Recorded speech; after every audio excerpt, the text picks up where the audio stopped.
ਦਰਿਆ ਦੇ ਵਿੱਚੋਂ ਅਸੀਂ 6 ਨਹਿਰਾਂ ਬਣਾਵਾਂਗੇ, ਚੋਲਿਸਤਾਨ ਨੂੰ ਆਬਾਦ ਕਰਾਂਗੇ। ਤੁਸੀਂ ਇਹ ਮੈਨੂੰ ਦੱਸੋ ਕਿ ਤੁਸੀਂ ਸਾਰੇ ਪੰਜਾਬ ਦੇ ਕਿਸਾਨ ਤੁਸੀਂ ਇਸ ਮਨਸੂਬੇ ਨੂੰ ਮੰਨਦੇ ਹੋ, ਕਬੂਲ ਕਰਦੇ ਹੋ?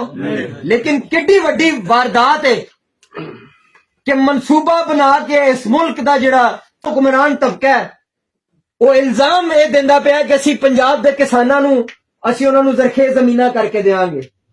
ਔਰ ਪੰਜਾਬ ਦੇ ਕਿਸਾਨਾਂ ਦਾ ਹਾਲ ਹੈ ਵੇ ਜੋ ਅੱਜ ਦੱਸਿਆ ਸਾਥੀਆਂ ਨੇ ਸਾਨੂੰ।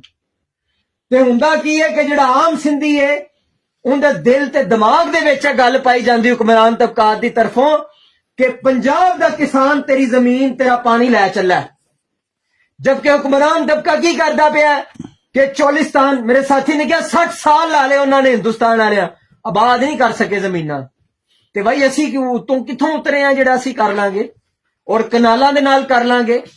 ਔਰ ਉੱਥੇ ਇੱਕ ਬੰਦੇ ਨੂੰ ਇੱਕ ਸਰਮਾਇਆਦਾਰ ਨੂੰ 5,000 ਏਕੜ ਜ਼ਮੀਨ ਦਿੱਤੀ ਜਾ ਰਹੀ ਹੈ। ਇਹ ਕਿਹੜੀ ਕਾਰਪੋਰੇਟ ਫਾਰਮਿੰਗ ਹੈ?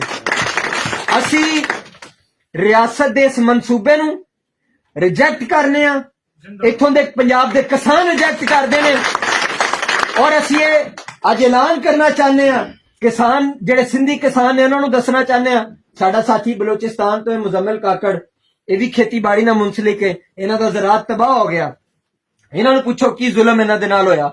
KP ਦਾ ਤਬਾਹ ਹੋ ਗਿਆ। ਇਸ ਮੁਲਕ ਦੇ ਕਿਸਾਨ, ਇਸ ਮੈਂ ਕਹਿੰਦਾ ਸਾਊਥ ਏਸ਼ੀਆ ਦੇ ਕਿਸਾਨ, ਇਹਨਾਂ ਦਾ ਦੁੱਖ ਦਰਦ ਦੇਖ ਕੇ ਸਾਡੇ ਵਾਸਤੇ ਸਿਰਫ ਟਾਸਕ ਹੈ ਕਿ ਅਸੀਂ ਆਪ ਤੇ ਲੜਨਾ ਹੀ ਲੜਨਾ ਹੈ। ਇਹਨਾਂ ਸਾਰੇ ਕਿਸਾਨਾਂ ਨੂੰ, ਮੁਲਕ ਦੇ ਕਿਸਾਨਾਂ ਨੂੰ ਇਕੱਠਿਆਂ ਕਰਨਾ ਹੈ ਔਰ ਜਿਹੜਾ ਆਲਮੀ ਸਾਮਰਾਜ ਹੈ ਔਰ ਇਸ ਮੁਲਕ ਦਾ ਹੁਕਮਰਾਨ ਤਬਕਾ ਹੈ ਉਹਦੇ ਖਿਲਾਫ ਜਦੋਜਹਿਦ ਕਰਨੀ ਹੈ। ਇਨਕਲਾਬ ਜ਼ਿੰਦਾਬਾਦ।